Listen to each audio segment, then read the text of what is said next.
Je m'appelle Martin, j'ai 38 ans et je suis donc au Cambodge pour les enfants du Mékong depuis 1997. Je m'appelle Lucille, je suis à Butuan sur l'île de Mindanao depuis 2 mois. Donc, je suis responsable du foyer de Butuan qui accueille 16 Je étudiants. m'appelle Geoffroy, j'ai 25 ans et je suis coordinateur Vietnam. Je m'appelle Valérie Trépied, j'ai 27 ans.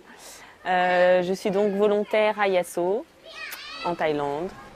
Les volontaires d'enfants du Mékong sillonnent le Vietnam, le Cambodge, le Laos, la Thaïlande ainsi que les Philippines afin de répondre aux appels à l'aide qui leur parviennent quotidiennement.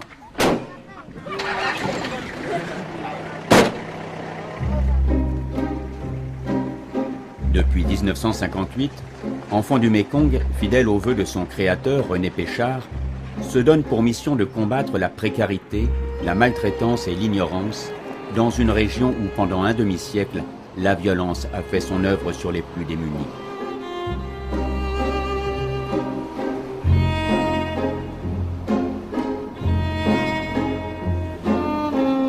Sauver l'enfance, croire qu'il n'y a pas de fatalité, agir même si les moyens sont faibles, telles sont les motivations qui conduisent aujourd'hui Enfants du Mékong à maintenir sa présence auprès des enfants qui naissent à l'ombre du développement.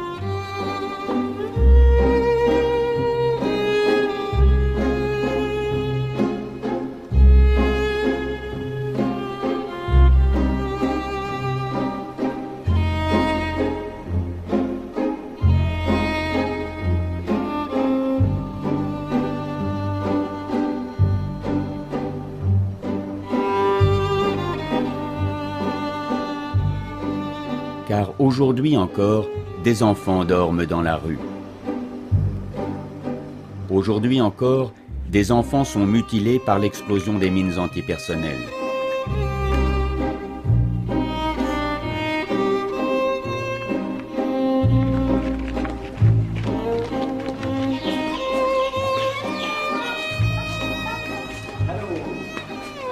Aujourd'hui encore, des enfants sont abandonnés par des parents désemparés sous le poids de la misère. Quelqu'un l'a jetée là? Oui. Elle l'a trouvée en fait près du chemin. Elle disait que toute la tête était en sang quand elle l'a trouvée.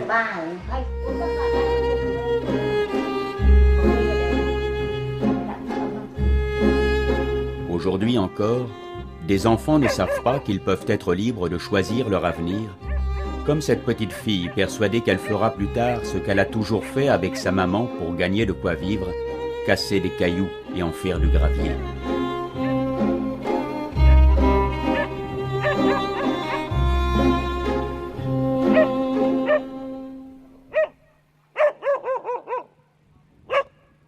C'est inadmissible, c'est inadmissible. Je croyais jamais être confrontée à ça un jour.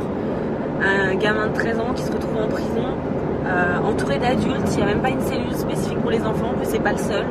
On sait très bien que les adultes ne sont pas tendres du tout avec eux, on sait très bien ce qui se passe, mais il n'y a personne qui fait rien.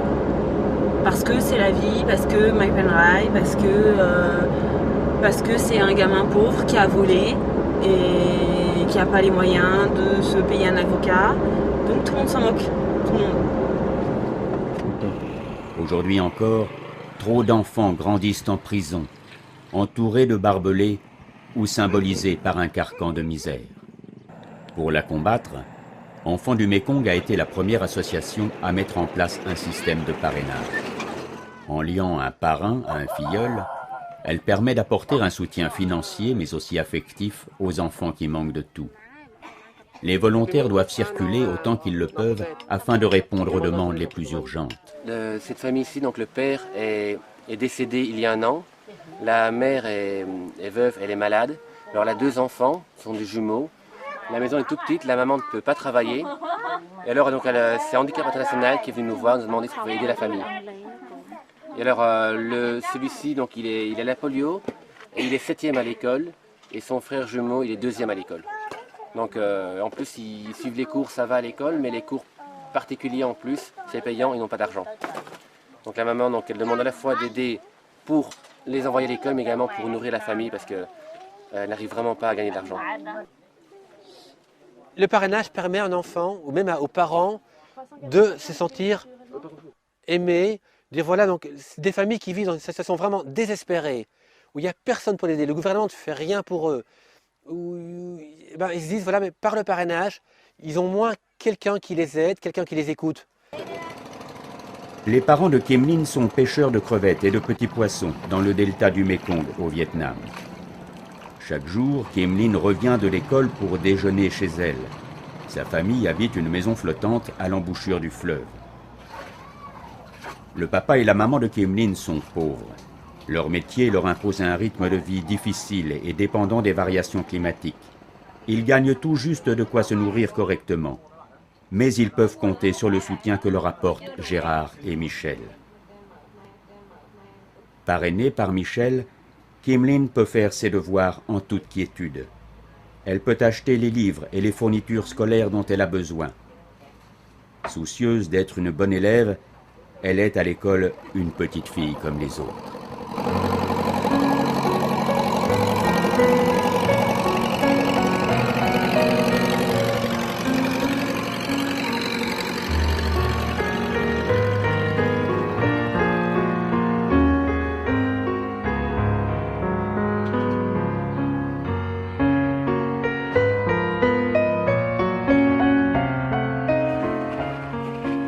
En plus des parrainages, Enfants du Mekong soutient financièrement des initiatives locales, comme celle de Jodine aux Philippines.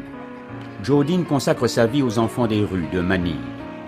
Il vient à leur rencontre pour les soigner, leur apporter un soutien moral et les scolariser.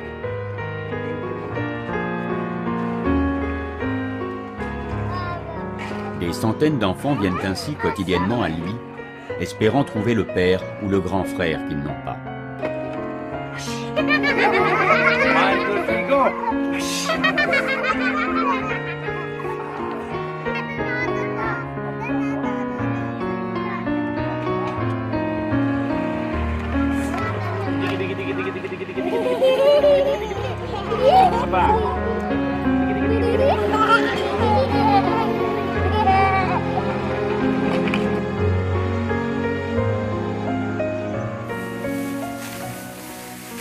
Enfants du Mekong favorise autant que possible la construction d'écoles dans les zones rurales qui ne constituent pas la priorité du pays. C'est le cas du village de Om Pai, au nord-est de la Thaïlande. ผมชื่อสุนทรอนันต์ชัยเป็นผู้อำนวยการโรงเรียนบ้านอมพายโรงเรียนบ้านอมพายเปิดทำการสอนมา28ปีแล้วครั้งแรกเป็นโรงเรียนเล็กๆสร้างด้วยไม้ไผ่ซึ่งพ่อแม่นักเรียนเป็นผู้สร้างให้หลังคามุงด้วยใบไม้เดิมมีนักเรียนอยู่35คนเมื่อนักเรียนได้ทราบว่าโรงเรียนนี้มีอาหารกลางวันที่ดีได้รับความช่วยเหลือจากโครงการเด็กลุ่มน้ำโขงแล้วจำนวนเด็กก็ได้เพิ่มขึ้นมาเรื่อยๆจนปัจจุบันมีนักเรียน277คนเปิดทำการสอนตั้งแต่ชั้นอนุบาลจนถึงม.3 และมีนักเรียนหอพักซึ่งเป็นชาวเขาเผ่ากะเหรี่ยง110คนมาจากตามสถานที่ต่างๆในเขตจังหวัดเชียงใหม่ Sur tous les territoires de son action, Enfants du Mekong finance des foyers d'adolescents parrainés pour leur donner les moyens matériels de poursuivre leurs études. René Péchard disait « Un enfant à l'école, c'est un enfant de moins sur le trottoir ». On peut aussi ajouter que plus loin ils iront dans leurs études, plus ils seront à même de soutenir la cause de leur pays. Afin de leur permettre d'avoir ensuite un vrai métier, Enfants du Mekong met en place des projets de formation professionnelle, comme celui des Soiries du Mekong à Ban Techmar, au nord du Cambodge. Ces initiatives sont soutenues financièrement par des entreprises, des écoles ou des délégations de bénévoles.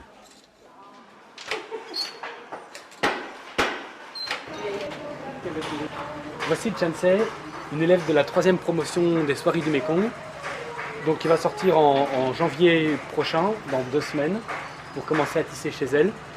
Et vous avez donc juste à côté d'elle un exemple de ce que les jeunes filles sont capables de faire après un an de formation ici au centre. Tous les types de coloris, de densité de soie. Vous avez du sarong, vous avez du sampot, vous avez du chroma.